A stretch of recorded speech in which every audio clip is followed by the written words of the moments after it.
יפה.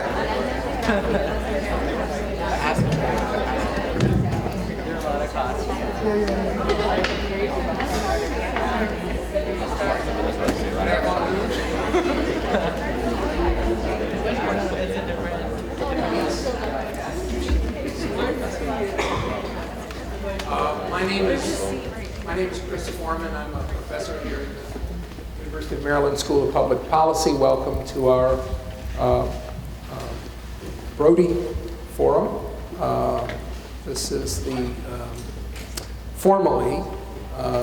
more formally, the Norman and Florence Brody Family Foundation Public Policy Forum, which is a series of discussions that has been established at the University of Maryland by the generous support of Norman and Florence Brody.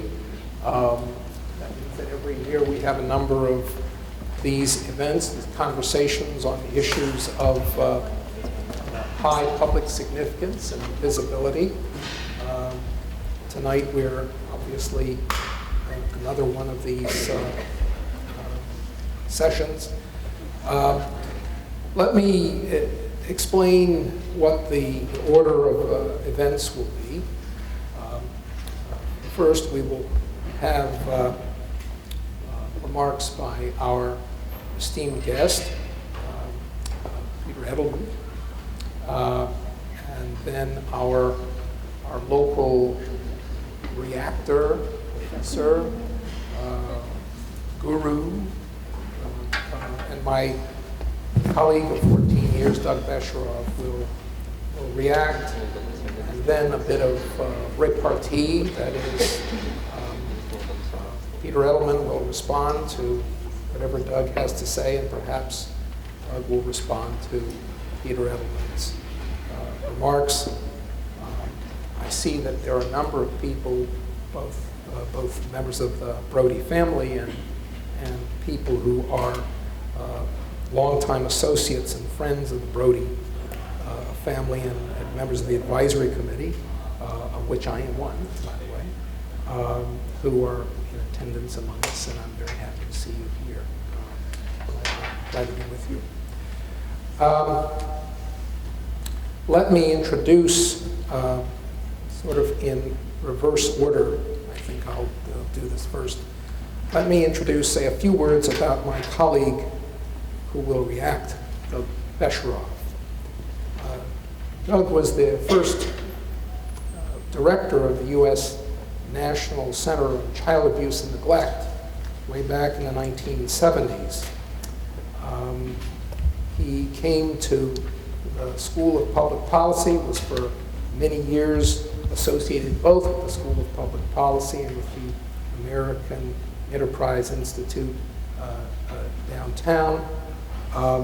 He is a widely published, widely cited, and much respected writer, scholar, commentator on matters involving poverty and its reduction.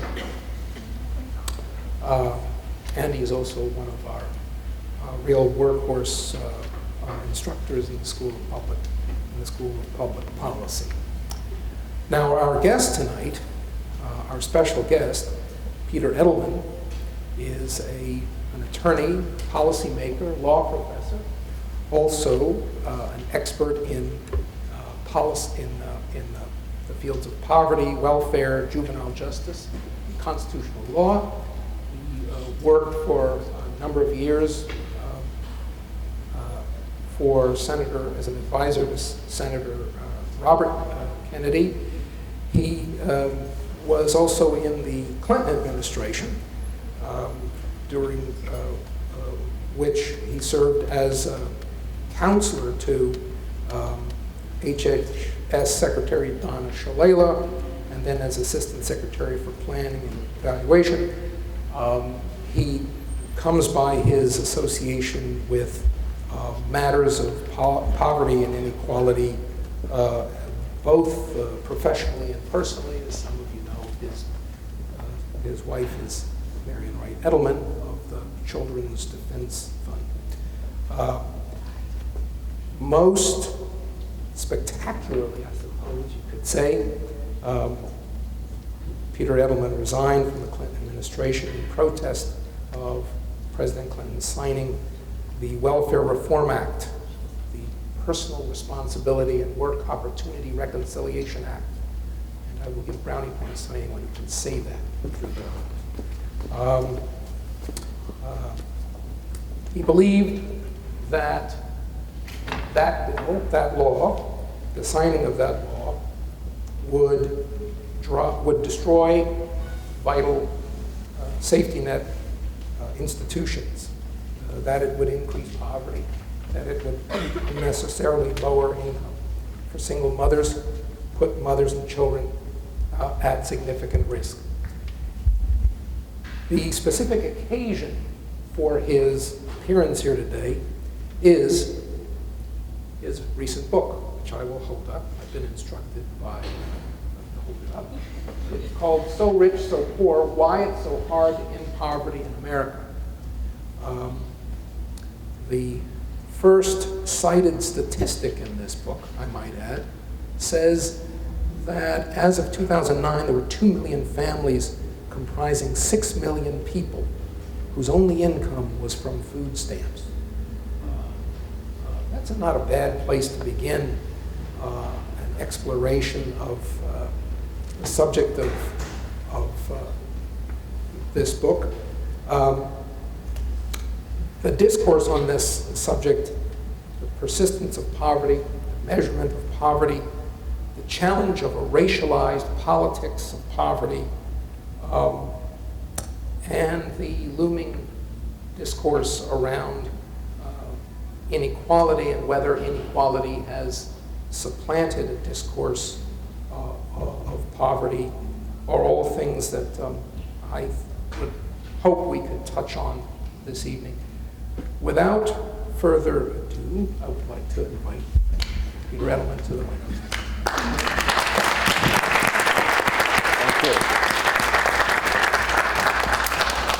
Well, thank you, Professor Foreman. I'm so glad to be here, invited specifically by my friend Doug Besheroff, and my thanks joining others who have been grateful in the past for the contribution of the Brody family to make this forum possible. Doug and I have been engaged in this conversation for some decades now. So it isn't that we have our lines completely down, but there aren't too many surprises back and forth. But we'll see how many times we go back and forth here. I'll go, and he'll go, and I'll go. Then we'll get to you, which will be the best part. So I'm going to talk for about 15 minutes. You can get your hook and get me to sit down. Here we are, the 6 million people, as you said, Chris, whose only income is food stamps. That suggests we've got something to really think about in a very wealthy and the country that we love. And 46 million people who are poor by the way we measure poverty, and indeed Doug and I may have a little back and forth about that. I think we both think that poverty is measured incorrectly, although with some difference in the significance of that. So you hear that and you think we've done some things that aren't right. Well, we haven't done enough of things that are correct. And we're hearing that a lot now because this is the 50th anniversary of a lot of things. I suppose that every year is the 50th anniversary of a lot of things, but somehow we're really hearing about them. And so people were down at the Johnson Library to talk about the Civil Rights Act of 1964, and that was very important, very important. I thought the president gave a great speech. But it's also the 50th anniversary, as I'm sure you all know, of the war on poverty. And we are hearing a lot of people who are saying, as Ronald Reagan famously did, that we fought a war on poverty and poverty won. So I think it's very important for those who would disagree with those statements and want to say something back to those who attack, to understand some facts. So the fact is that in the 1960s, we started to measure poverty, as many of you know. Never had a measure until the early 60s, and when we finally started, we went back to 1959. Between 1959 and 1973, poverty was cut in half in our country. And obviously, a little bit longer discussion as to exactly why. It's more than the public policy of the period, although that played a role. The War on Poverty, the Great Society, those programs, but also the economy until the war began to sap our economic growth.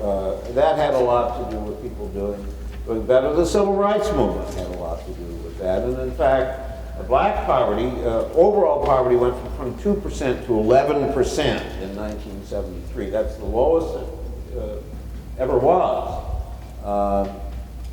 since we started measuring it. Black poverty went down from 55% in 1959 to 31%. And you can just infer from that this is connected to the ways in which the Civil Rights Movement and the legislation and community action, part of the War on Poverty, led to increasing black employment. So just starting there, we did some things that worked. And if you think about all the things that we've done, and the fact is that if we had not done what we had done, Social Security, food stamps, the earned income tax credit, the child tax credit, housing vouchers, quite a long list. If we hadn't done all of those things, we would have actually about twice as many people who are poor than we have. So these are public policies that work. Well, certainly in much of the discourse today, you would not believe that anything worked. So we need to point that out, that if we didn't have Social Security, obviously poverty of the elderly would be much higher, and so on through all of these things. And I went down, and so this is, if you will, personal with me. I went down to Mississippi with Robert Kennedy in 1967, and we saw children in the United States of America who were severely malnourished. Swollen bellies, sores on the arms and legs that wouldn't heal, totally shocking. And out of that, over a period of time, we got the food stamp program as a national program, indeed under President Nixon, it should be remembered. He was the first president who sent a message to Congress asking that we have a national food stamp program. And so with all of the problems of poverty that we have in our country, you don't see in our country that kind of malnutrition now. Medicaid, and look at what's happened to infant mortality over that period of time, a long list of things that took place that are unquestionably, or I would say unquestionably, have made a major difference, a good direction. President Obama, you know, some talk, people say, indeed I will say I've been one of them, that he hasn't used the word poverty very much, although more since he was elected to his second term. But the Affordable Care Act and the Medicaid, a part of that, is an enormous, enormous achievement in terms of poverty, as well as the achievement for people on up the income levels for the rest of the Affordable Care Act. And in the Recovery Act, didn't talk about it a lot, but the stimulus in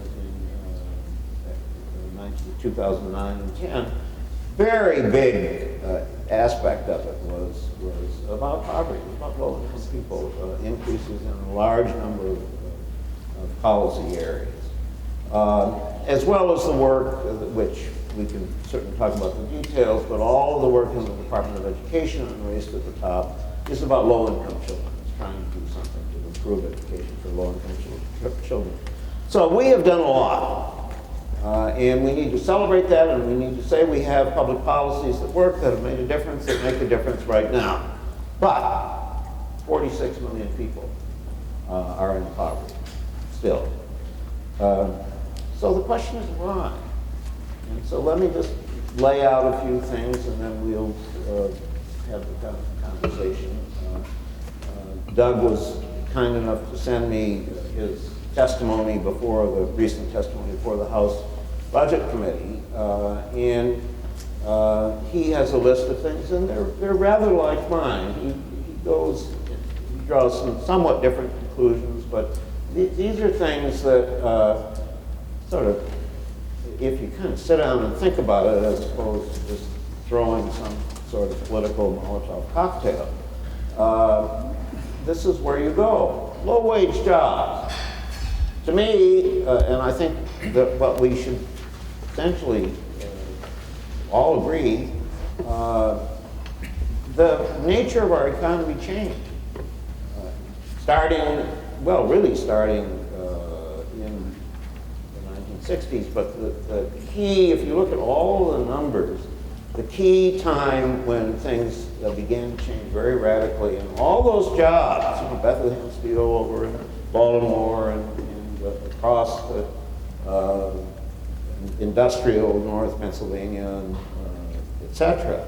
But other parts of the country as well. The manufacturing jobs went away, we all know this, and globalization has changed our economy. And so the consequence is that half the jobs in this country now pay under $35,000. And if you have two people, if over that period of time there was a mom and a dad, and mom hadn't been working and she went on out, then they're doing better. If there's only one wage earner in the household, which is typically a woman, very tough. So there's this thing that goes along with the flood of low-wage jobs, which is about family structure, that we really need to focus on, and that I think it's an area where we should have more conversation that cuts across some traditional lines of liberal and conservative, because that's part of the story, that there's so many women who are struggling by themselves. The highest poverty rate that we have is women with children. So talk about African American poverty, Latino poverty, Native American poverty, all about 27, 28% now. The poverty rate of moms with children, well over 40%. It's the largest demographic group who are in poverty. So low-wage jobs, and not only low-wage jobs, and we're talking there about 106 million people whose incomes are below twice the poverty line. This is the group of people who are the totality of the number of people who are struggling with low-wage jobs. Not only $34,000 is the median income, but a quarter of the jobs in this country pay less than the poverty line for a family of four, and all of those people have basically been stuck for about 40 years, since 1973, which was when really all those trends changed, largely the result of globalization, changes of technology, what happened to unions, somewhat longer list, but globalization at the top. And the growth of income has been very, very small over that period of time. And I think Doug and I have a difference in how we measure that, but the numbers I use are 7% increase in real terms from over the last 40 years. In all of those jobs of That's 50% of the jobs in the country. In other words, a fifth of a percent a year. So low-wage jobs. These are things that we did not foresee. I think that if I can remember back to 1968, at least I'm old enough to remember, that we felt with all of the tragedy that we had with the death of Dr. King, the death of Robert Kennedy, with all of that, nonetheless, with regard to poverty and in the wake of the civil rights movement, that we were moving in the right direction about these things. And so when I tell you about low-wage jobs, that is something we did not foresee. We did not foresee the changes in family structure that would leave so many women coping by themselves in the world, and what everyone else thinks about that problem, and I think we need to tackle it. It has economic reality that's very, very troubling. I won't go into detail, but a serious thing that we did not, which is certainly at the heart of looking forward of what we need to do.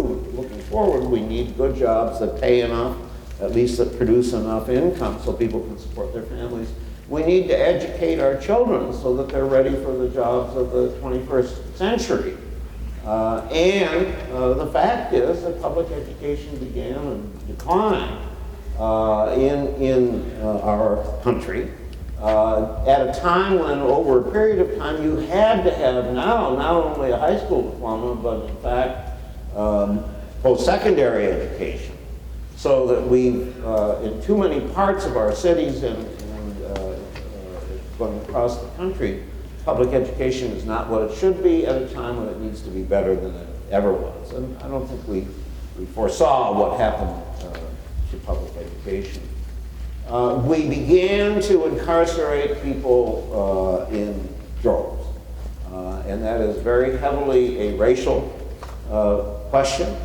As we all know, disproportionately the people who are locked up in this country are more men than women, although increasing on the women's side as well. And that has enormous implications for families, and it certainly is contributing to the level of poverty that we have in this country, both in terms of the causes of incarceration and in terms of the consequences of incarceration. We did not foresee that.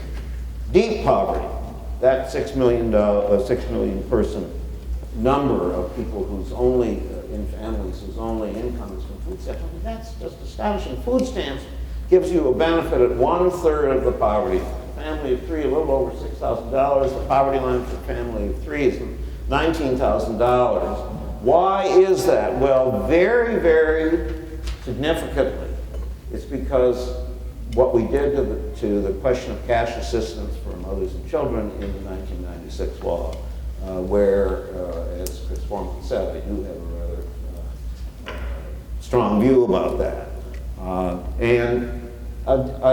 Each of these things obviously could be half an hour, a whole course in and of itself. But just so that you understand that the changes we made in welfare, and it's now temporary assistance for needy families, which we continue to hear even from people on the Democratic side, because after all, it was the Democratic president who signed the law. We hear about what a great success it is. Well, it's largely gone.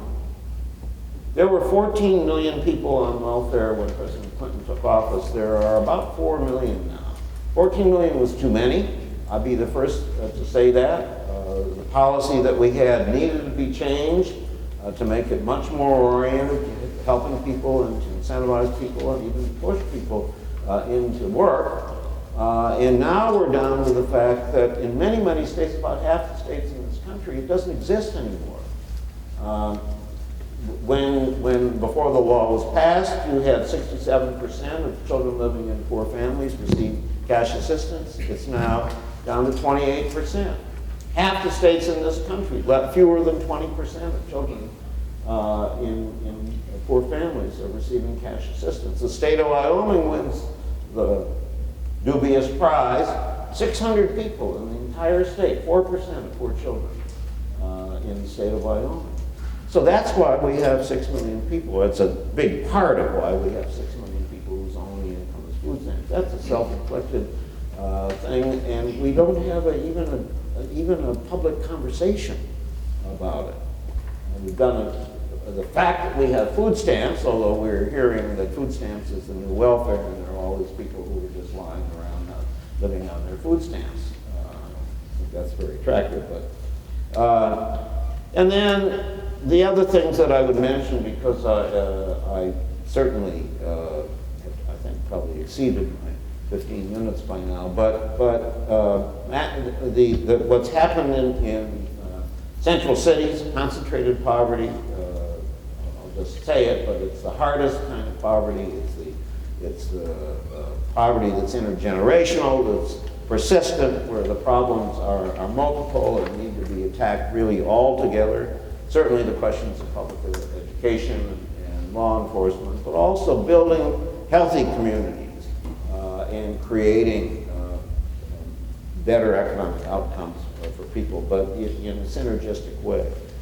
Overarching all of this, or underpinning all of this, we still have too much race and too much gender in the politics of poverty in our country. Too much ugliness that's based on things that some people say that are just racially unacceptable, and also the way in which we see the outcomes for too many women and their children. And finally, we have this enormous inequality that's developed over the last period of time. These are all things that I would have said we would be better. We're better on race in so many ways in this country, but with regard to the intersection of race and poverty, that intersection is a very dangerous one. So every one of these things that I've said, including the inequality, and we all know the 1% to 99%, I must say that if we're going to be on the side of the 99%, it needs to be all the way down. It needs to be all of the 99%. It needs to be a focus on absolutely everybody who is in that side of the inequality. So let me stop there, and we'll continue the conversation.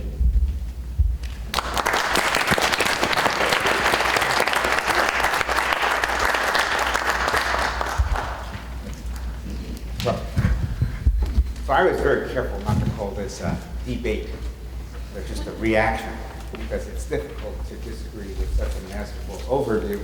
I'm probably one of the only people in this room, except for Peter and Chris, who've read the book, and it is beautifully written. It's really very nice. For those of us who have to, I was about to say put pen to paper, but who put fingers to keyboard, it's very nicely written. It's sincere, and thoughtful, and honest. But it also demonstrates the truth of the subtitle, which is why it's so difficult to fight or eradicate poverty. A few points. I think my role here should be to sharpen some of the points that Peter made, and there are a few places where I would disagree, but most of our disagreement, I think, is I would emphasize more the underlying changes that are taking place in our society. He touched on many of them. The reduction in poverty, especially African American poverty, starts in the late 1940s, goes through the 1970s. Almost all of it comes from the emancipation of Southern blacks. If you look at the data, the incomes for Northern blacks hardly budged during that period. Southern blacks, first of all, they can move north and at least temporarily get better jobs. But even in the South, the discrimination that held back black men and black women begins to disappear. Most of that is public action. Peter calls it public policy. He also calls it, as I would, civil rights. And that was the great emancipation, the second emancipation. It started before the civil rights movement, before the 1960s. It started in the 50s and before. And you can see the effect of the liberalization, the liberation of African Americans in the North as well. But this is a story of the South being freed. And that's a tremendous story. And to ignore it is to not understand what's happening to this country. Peter made a few other points. The question now is, why has it, what other things led to that reduction in poverty, but then what stopped it. And the points he made, which I agree with, as you could probably tell, first is this problem of the lack of good jobs. Come north with Detroit, where for generations, whites were able to get reasonably high-paying manufacturing jobs, and those jobs disappeared. As Peter mentioned, there's a figure in his book, I think 30%, if I remember the number, Peter, of the job losses are attributed to trade with China. Now, this is a two-edged sword. If our wages have gone down, or at least have not increased over the period of the last 40 years, what's happened is that the earnings around the world have gone up. Millions, hundreds of millions of people in China and in India, in Thailand, Vietnam are now working for us and selling us things that cost less than when I was growing up. And as a grandparent, I can tell you, you can now buy the fanciest plastic stuff for about 100th of what our toys cost. Now, we are enjoying the benefits of those low prices. They maybe are being exploited abroad, but they have jobs, and as the way we measure poverty in those countries is going down. But the effect has been a hammer on our low-wage or medium-wage workers. That's a reality. Later on, we'll try to figure out what to do in this discussion. We're going to come up with a cure. But we should understand that what this is a trade-off for vast amounts of lower poverty in the rest of the world.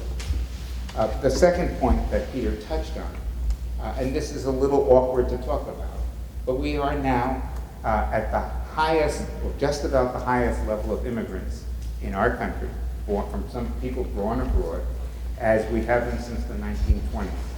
That's been a tremendous change in our society that's brought 40 million I think it is, immigrants, about half from Latin America, but the others from around the world, some from Africa, large numbers from Asia.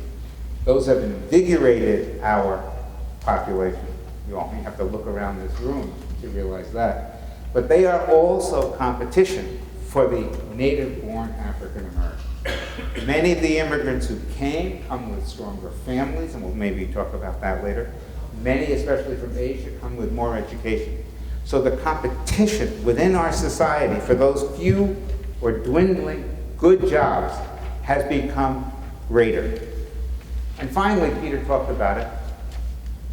So many African Americans came north at a time when our cities were sick, when our public schools were sick, and they didn't get the benefit of previous waves of migration or immigration. If you think about what happened for blacks in this country in the 40s to the 60s, they were moving from rural areas to urban areas. And that process requires strong government in the urban areas. That process requires strong, effective education and policing, not high crime in those cities. We let those migrants from the South down. We let them down. And that was government action. Well, where does that take us? How do we conjure up better paid jobs? Peter, in his book, points out that there's a school of economists who think if we only trained everybody, gave everybody computer training, or I don't know what, higher level skills, the jobs would appear. Many very thoughtful, many renowned economists believe that. But Peter also points out that other economists think we are now in a foot race with all the people in the whole rest of the world. And unless we build these walls to protect our markets, we have to run every morning as fast or faster than our neighbors and our friends, or these days maybe our almost opponents. We'll talk about that. I don't think either one of us, Peter, I don't think either one of us know how to do that.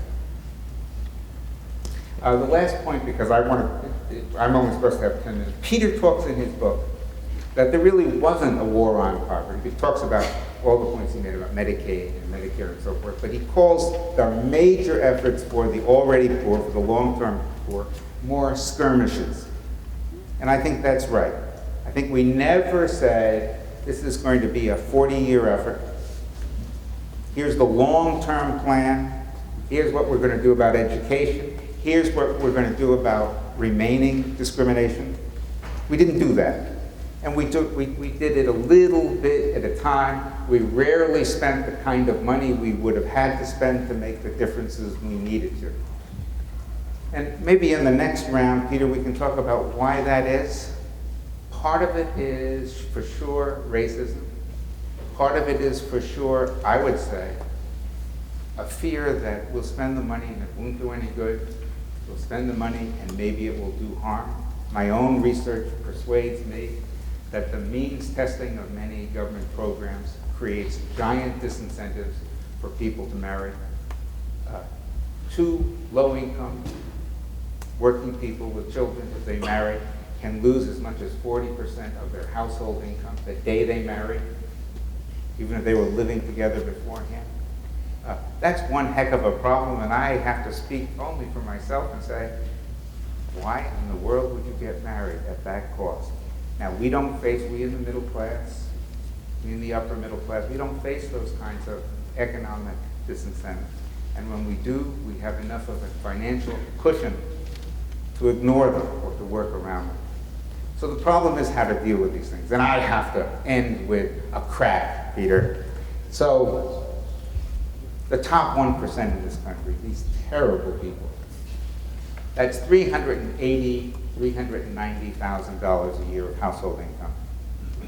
In Washington, we call that 2 lawyers living together. So the enemy is not the top 1%. The enemy isn't the top 5%. The enemy, if there is one, is these people who are billionaires, right? And I wouldn't even call them an enemy. But to think that 2 lawyers living in Washington are part of the problem, I think is to misunderstand. And I don't point to Peter on this. I think the media, the president, it's just unfair. We have couples, these are household figures. We have couples who are working hours and hours, making very good money. The top 0.1% of the people who've been making out like bandits in this society, but you really can't say that because that's Steve Jobs and he's our hero. Thank you very much. So what do you want to do?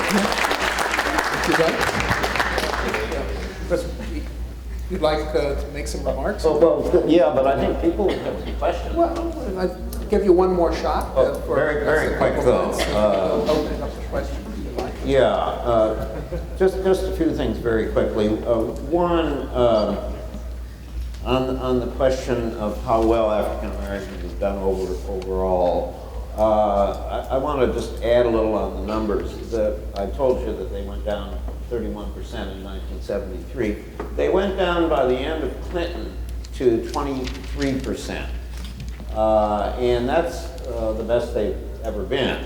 And of course, we should understand that poverty went down to almost the same as that 1973 number. It went down to 11.3% at the end of Clinton. So we even with all of the changes in the economy that we had, the low wage job and all the rest of that, we held our own.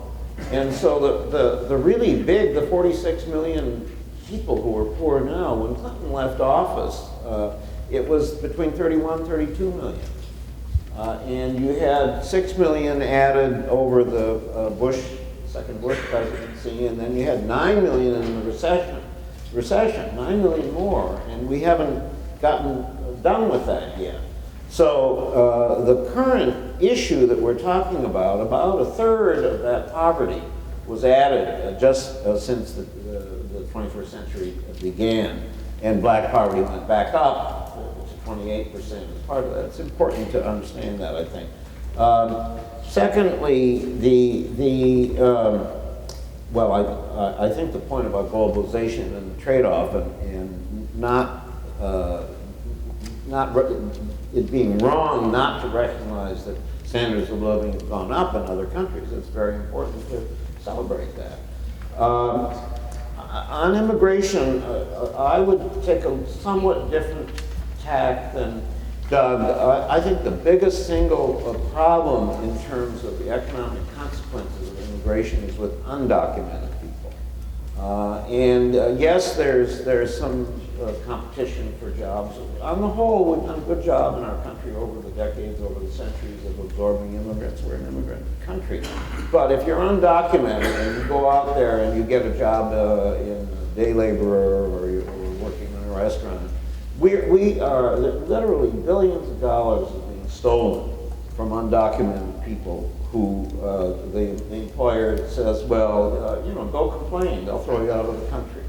And so I think we need to have that on the table. Now, on the jobs, I certainly agree with Doug that I don't have the answer. But we could start by raising the minimum wage, as you're doing here in Maryland.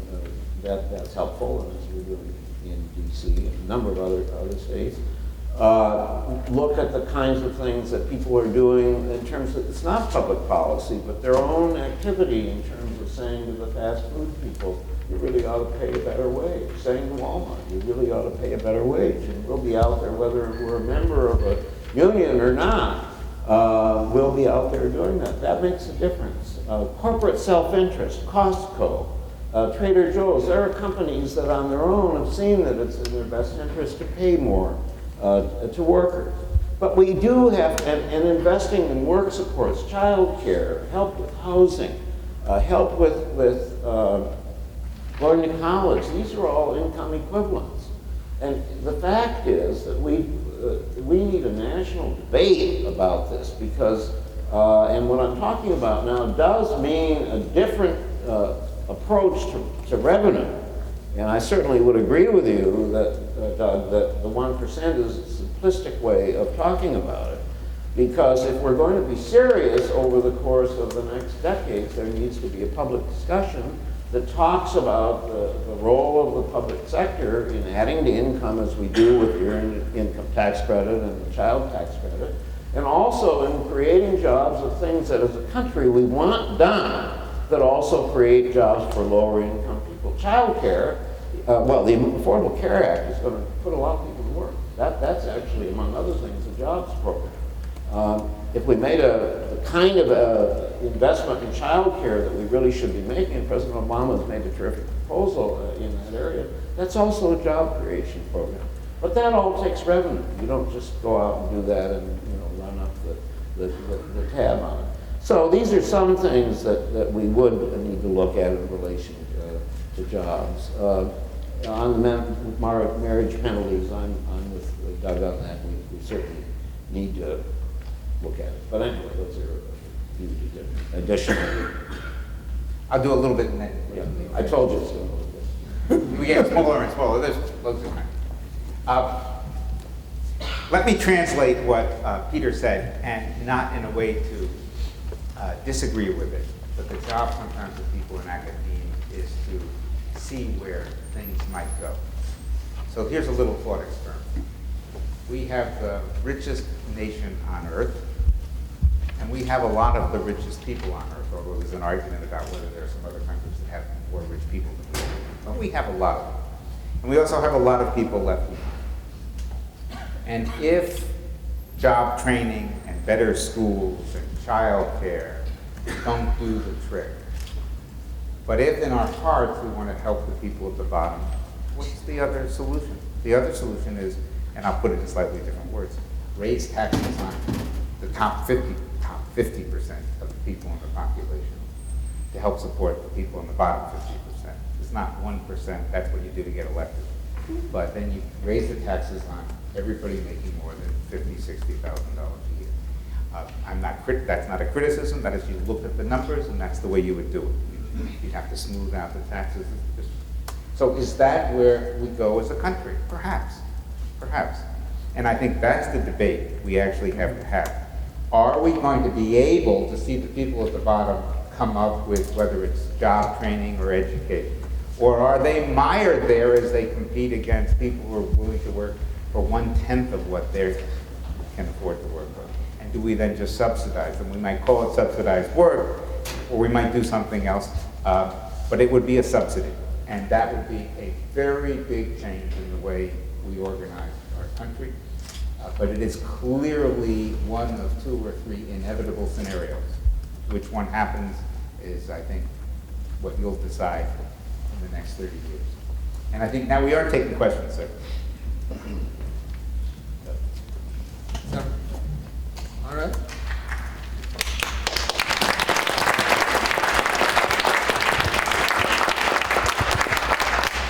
Luis, take the microphone. Hello. Stand up, please, so we can see you.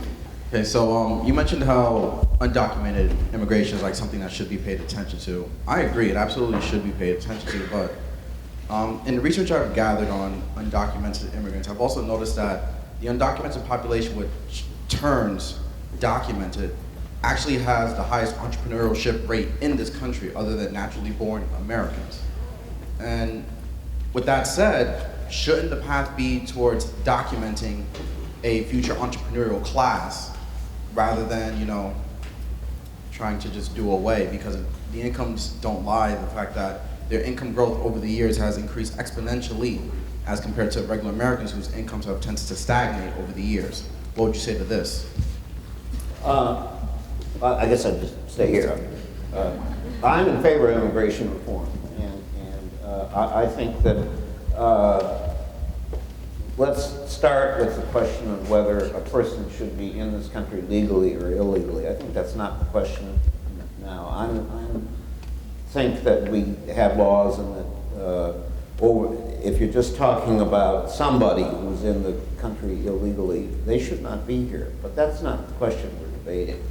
The question is that we have millions of undocumented people, and we need a sensible answer, which I think is to have a path to citizenship, which has been proposed and which I favor.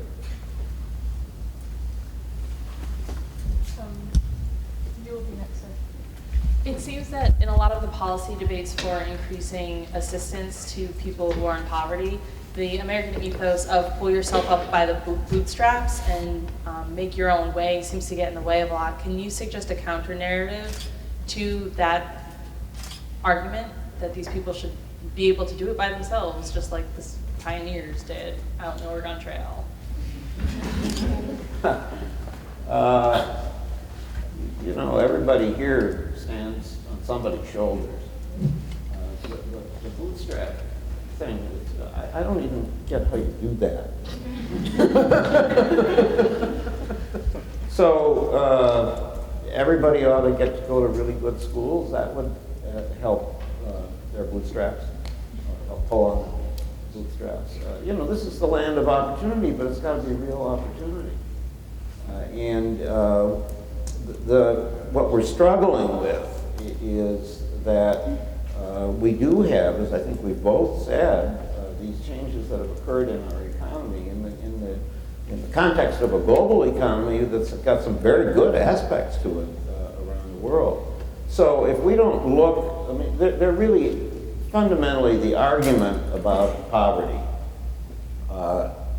tends to be polarized in people who talk about, on the one hand, structural problems. You know, the problem is the economy, the problem is the schools, the problem is the law enforcement system, and so on and so on.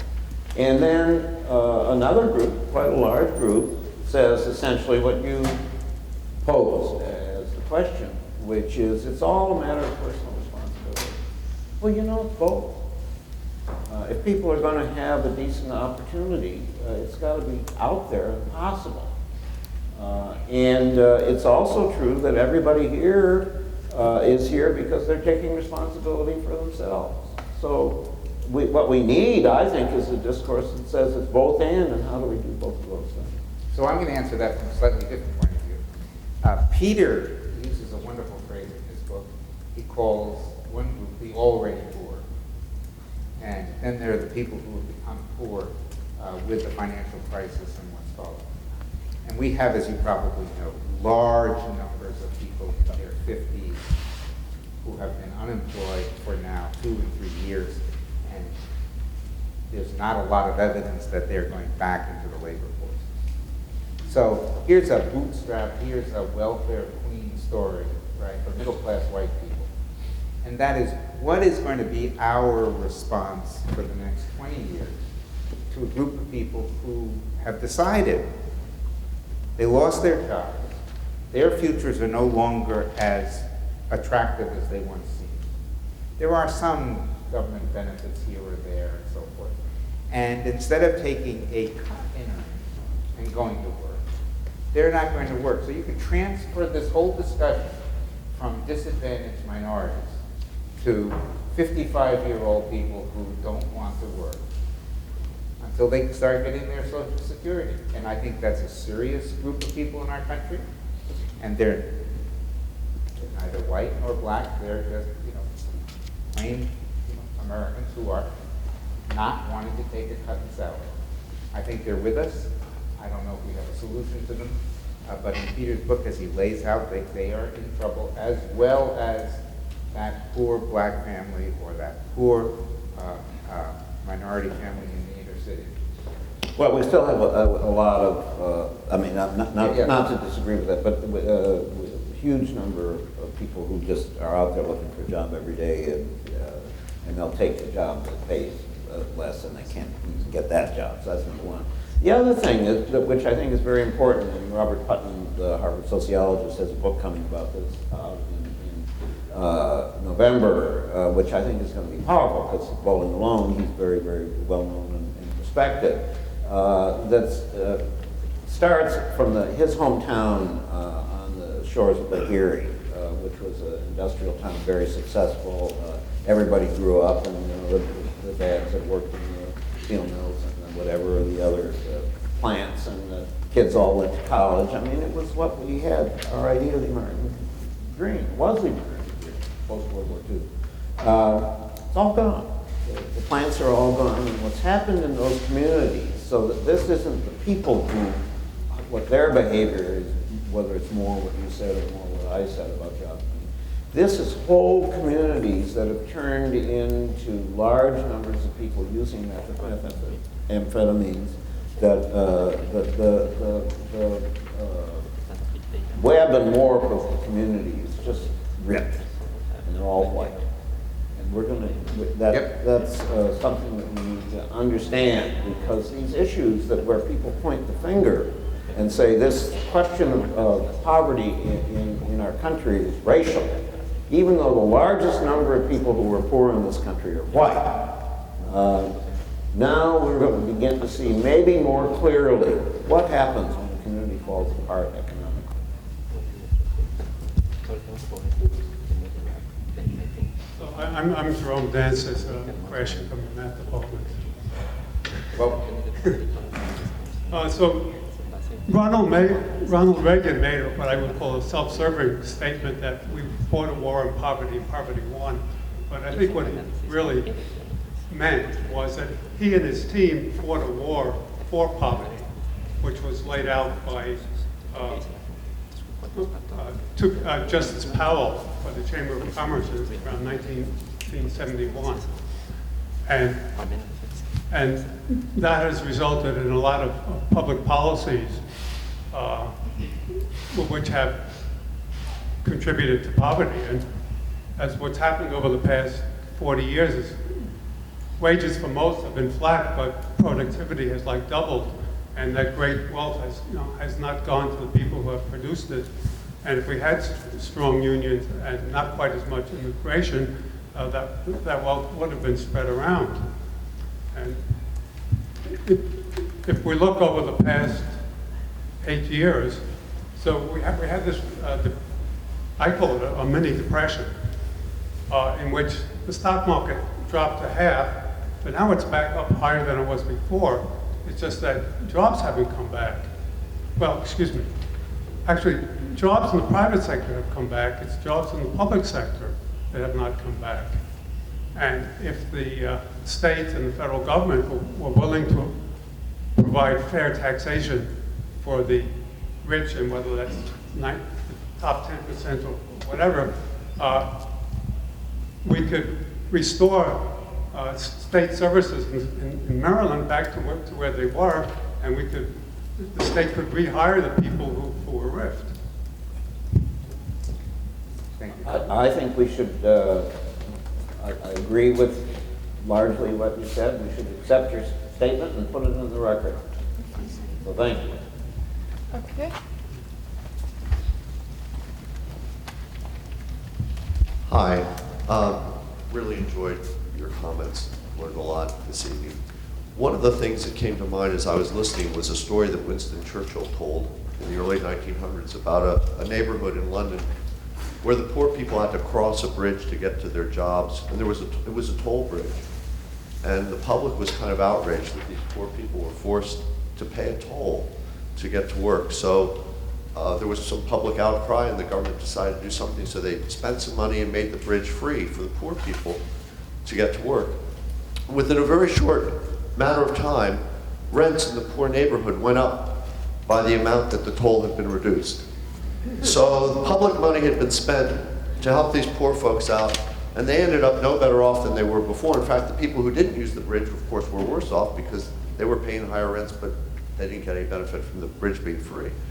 And I wonder if in our country the same thing might not happen if we raise the minimum wage. What prevents landlords from simply raising our rents and taking away the opportunity to have more disposable income? Well, they already did raise the rents. So, in Washington now, because we've had, and this is true in every city, it must be true in Baltimore, maybe not so much in Baltimore, but in any case,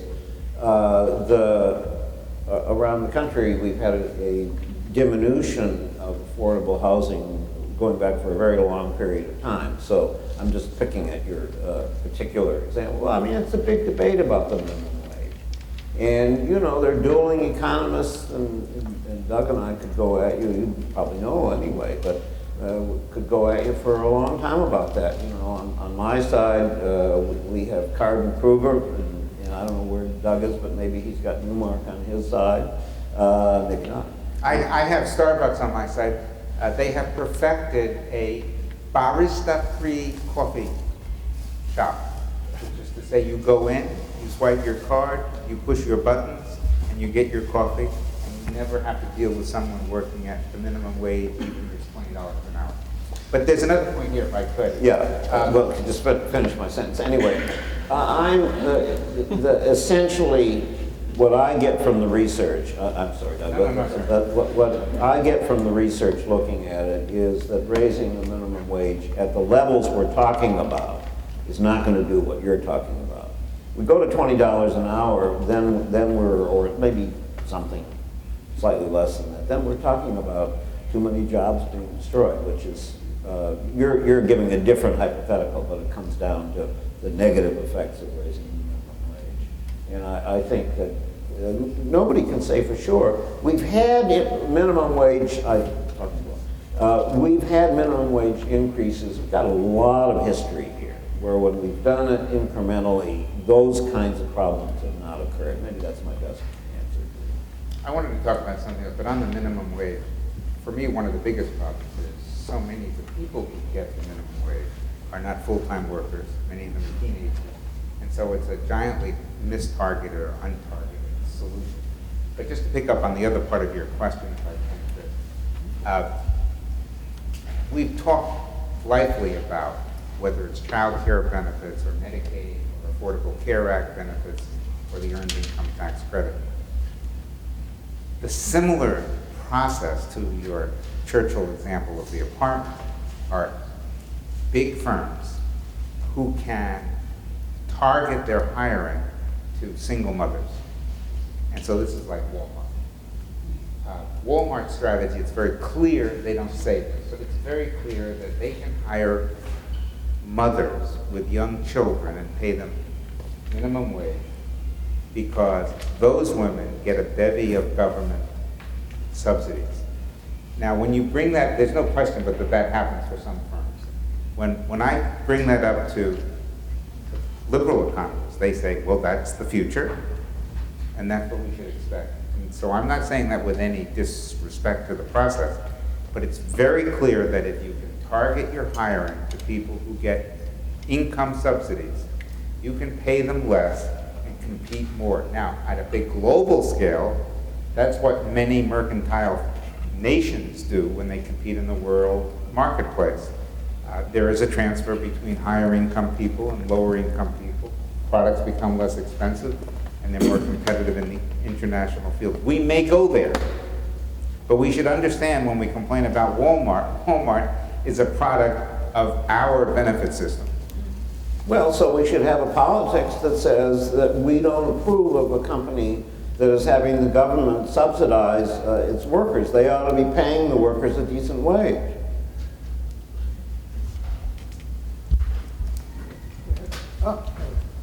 I heard you mention education. We need to improve schools. It's not enough to have a diploma, like a high school diploma anymore. We need bachelors. Sometimes that's not even enough.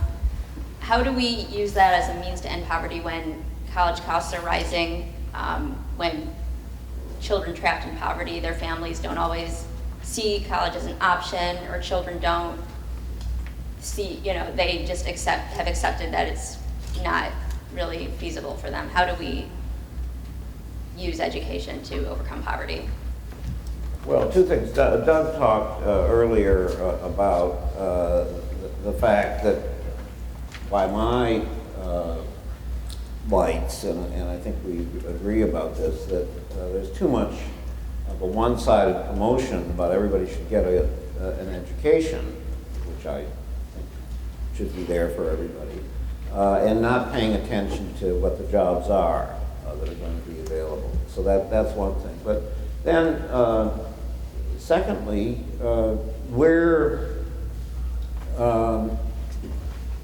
so many kids are growing up and going to schools where there is not an educational process that opens a pathway to the kind of good jobs, or better jobs anyway, than what we were just talking about.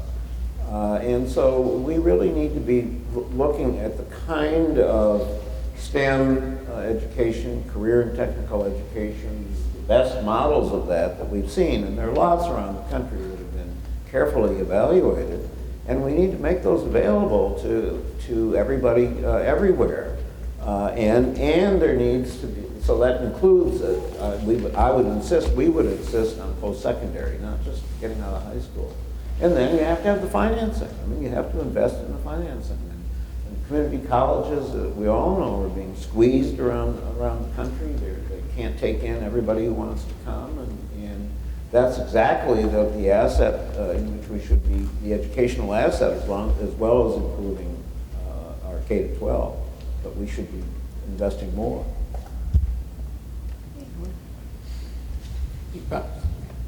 Thank you both. You both emphasized the fundamental role of family structure in poverty, increasing poverty. Two main sets of arguments come into play that I appreciate you commenting on. One is the role of government in actually producing those negative family structures, and what policies could we reverse or do something different about. But the second backhanded side of it is a strong belief that government doesn't really have any roles to play when it comes to family structure, that involves more cultural, fundamental things in society that the federal government is the least able to handle, and we just have to look to our civic institutions to deal with those concerns. Sure, okay, so all around the world, marriage is down. Actually, all around the world, marriage is down and childbirths are down, almost everywhere. And the question is that the natural order of things, and what's going on? We've, a couple of times tonight, fallen into the same trap that Peter described about the 1960s. Present trends are such and such, and we're assuming that they will continue. One never knows where present trends will take us.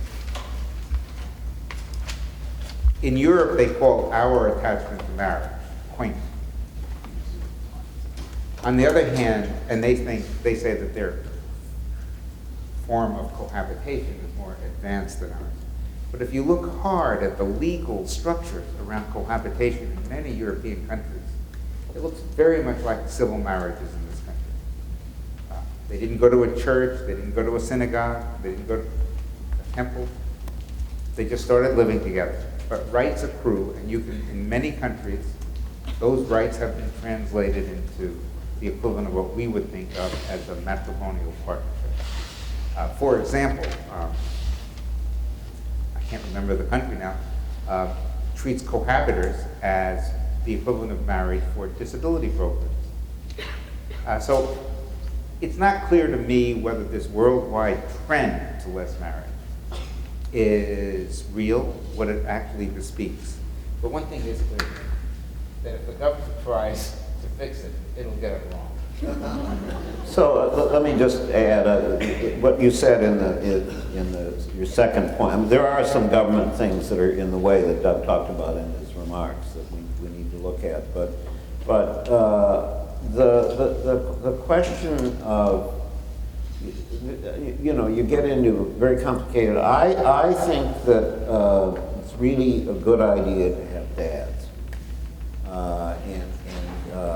I think, you know, all different kinds of marriages as we have, that's all very good. But there are things that are tying the hands behind the back, you know, sending so many young men away to prison. And the kinds of things that we could do in terms of parenting, in terms of issues that do exist, and I don't want to paint with a huge broad brush, but they're real issues. There are things that we can do where the federal government can put money in, but they're not going to be the ones carrying it out. The state government can put it in. Home visiting. Various kinds of ways where there's leadership from within the community that provides the leadership to say it's important for really where it's not going so well in some homes to reach out. There are significant initiatives that have finally started that are what I call duplex, 2 generation, where we're working with the kids on the early childhood end, and we're working with the moms both on the economics and on the parenting in a dignified way, in a respectful way, not you know, I'm Lady Bountiful or whatever, you know, I'm that sort of thing. So that's, I think, is what we ought to be looking at, community responsibility. I think we'll take one more. If you, for this gentleman here. Thank you. I grew up in Appalachia, and it wasn't until I got to Latin America, spent a year there, that I understood what was happening in my own state of West Virginia. Landlordism, a few people owned the whole country. In Quito, the family that lived next to the cathedral owned the whole downtown. Middle-class friends of mine, I was quite young then, called themselves communists because they said capitalism doesn't work. It wasn't capitalism, it was landlordism. Then when I came back and saw the slums of America, I realized we were going in that direction. And we haven't dealt with the landlordism problem in this country. And it's a little bit like in slavery, if we were going to say, well, let's feed the slaves better. I think we're talking about feeding the poor people better rather than dealing with the landlord system that is oppressing them. I understand what you're saying, and I think it's, I wouldn't characterize it exactly that way. I mean, certainly your life experience and seeing what you saw in Ecuador is what you saw. But, you know, in Appalachia, where you grew up in West Virginia, I would have said it's feudal. And that has to do, it's broader than what you call landlordism. It's about the power structure. It's about who owns the county government, who's the county judge there in eastern Kentucky, or I don't know what the system is in West Virginia, but that's what it is, as you know, in eastern Kentucky. And we, it's that fundamental power structure that you're really talking about. So I just wanted to say it that way. Yes. Well, I didn't grow up in Appalachia, I grew up in Baltimore. And when I was growing up in Baltimore, I remember very vividly that you could go down to the Sparrows Point steel mill and get a job if you didn't have very much education.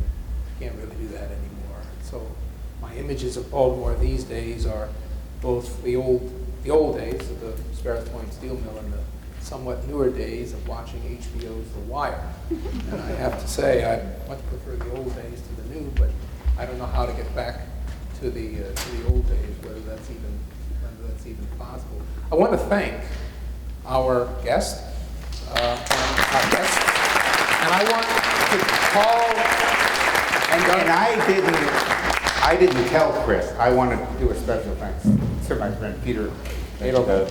And this is a little token. It's like the National Press Club, you get a mug. We thank you so much. Okay, we'll get a mug shot.